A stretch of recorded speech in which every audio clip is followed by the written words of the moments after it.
안녕하세요. 저는 이번에 터키로 꿈키 여행을 다녀온 중동부 김수미 교사입니다. 꿈키 여행에 대한 이야기는 그간 많이 들었는데 시간과 여건이 되질 않아 관심만 가지고 있다가 이번에 아이들과 함께 9박 10일의 꿈키 여행을 다녀왔습니다. 요한계시록에 등장하는 7교회 중 4대 교회, 빌라델비아 교회, 에베소 교회를 둘러보았는데 이렇게 먼 나라의 오랜 옛날, 그것도 성경 속의 장소 들을 땅으로 밟고 눈으로 본다는 경험이 신기했고 고등부 어느 아이의 말처럼 마치 성경 속에 있는 듯 했습니다.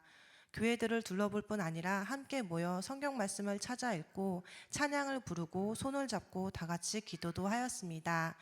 7교회에게 하신 계시록 말씀이 꼭 우리에게 하는 말씀 같기도 했고 믿음의 조상들이 복음을 위해 헌신하고 순교했던 곳이 다 무너져서 돌만 남아있는 현실에 안타까운 마음도 들었습니다. 그런데 한편으로는 터키에서 시작된 복음이 멀고 먼 한국에 전해졌고 나에게까지 전해졌다는 사실이 은혜로 다가오기도 했습니다. 그리고 한국에서 온 우리들이 다시 그곳 땅을 밟으며 기도하는 모습을 보면서 하나님의 복음은 정말 살아있고 능력이 있음을 다시 한번 느끼게 되었습니다. 터키는 이슬람교가 99%나 되어 이슬람 국가나 다름이 없습니다. 한국의 밤하늘의 어느 곳을 둘러보아도 십자가가 보이는 것처럼 터키에는 하루에 5번의 기도 소리가 울려 퍼지고 한국의 교회만큼이나 모스크가 많습니다. 정치적으로도 이슬람 국가로 가기 위한 과정 중에 있다고 하니 복음의 소망이 없어 보이는 듯 했습니다. 그러던 중 이스탄불 현지 교회에서 터키 사람들이 하나님을 기쁘게 찬양하는 모습과 기도하는 모습, 이슬람교였던 사람이 하나님을 어떻게 만나게 되었는지 간증을 들으면서 제가 가지고 있던 선입견이 바뀌게 되었습니다. 또 내게는 소망이 없어 보였지만 하나님은 약한 자, 적은 자를 통하여 일하고 계심을 깨닫게 하셨습니다. 현지 교회는 복음을 듣고 예수님을 영접하고 믿는 사람들이 더 많아져서 이스탄불에 위치한 교회가 좁아서 넓은 장소를 빌려 예배하게 되었다는 소식도 들으며 터키에 대한 마음도 생겼습니다. 터키에 선교사님이 계시다는 것은 알았지만 거리상으로 자주 갈 수도 없어 막연하게 느껴졌던 부분이 있었는데 그동안 선교하면서 많이 외로우셨겠다는 마음이 들기도 했고 터키 땅과 복음화를 위해서 나도 마음을 모아 기도하고 도울 수 있는 일은 도와야겠다는 마음을 가지고 돌아왔습니다. 아이들과도 좋은 시간을 보냈습니다. 초등부, 중등부, 고등부 아이들과 함께한 9박 10일이었는데 무엇보다도 교사로서 아이들과 동고동락하며 보낸 시간이 뜻깊었습니다. 주일에 얼굴 보고 인사도 제대로 못한 적도 있었는데 이번 여행에서 아이들과 잠도 자고 밥도 먹고 비행기와 버스, 택시 다양하게 이동하며 친해지고 이야기도 나누며 더 사랑하게 되었습니다.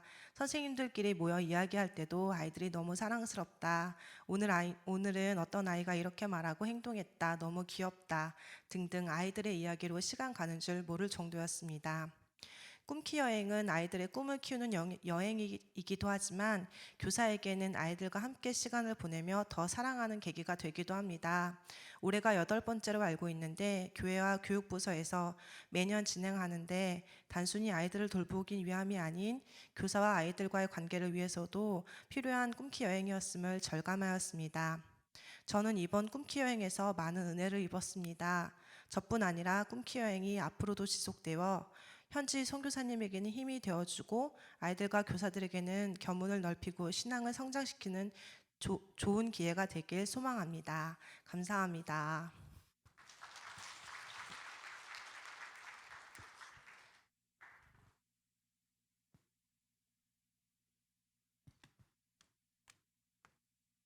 안녕하세요. 저는 하은율입니다.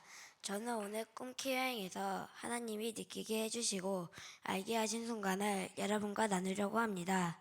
저희는 10일 동안 터키 여러 곳을 다녔습니다. 그 중에 저는 데린고유, 지하도시라고 불리는 곳이 가장 인상 깊었습니다. 데린고유는 아주 정말 좁은 길을 쭉 내려가면 십자가 교회가 있습니다. 그곳에 도착하자 선교사님이 기도하라고 하셨습니다. 기도 제목은 자기가 정하라고 하셨습니다. 저는 이렇게 기도했습니다.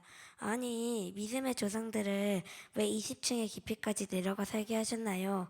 그냥 하나님을 안 믿는다고 하고 집에서 기도하고 가족들끼리 몰래 예배드리는 걸 굳이 목숨을 걸고 숨어 살게 하셨나요? 이렇게 기도를 하고 있었는데 우리 믿음의 조상들은 하나님에 대한 진정한 믿음이 있었기에 20층 깊이까지 내려가서 신앙생활을 했겠구나 라는 생각이 들었습니다. 하나님이 주신 생각이라고 믿었습니다. 그런데 저는 그런 큰 믿음이 없었습니다. 주님의 뜻을 생각하지도 않았습니다. 그래서 저는 지금까지 잘못된 믿음을 가지고 살았던 것입니다. 그래서 믿음을 달라고 하나님께 기도해야겠다고 다짐했습니다. 기도까지 안 하면 나의 삶이 완전 망가질 것 같았기 때문입니다. 제가 진정한 믿음 생활을 할 수 있도록 성도님들이 지켜봐 주세요. 그리고 저를 위해 기도해 주세요. 이것이 꿈키여행 동안 제가 느낀 점입니다. 끝까지 들어주셔서 감사합니다. 모든 영광을 하나님께 올려드립니다.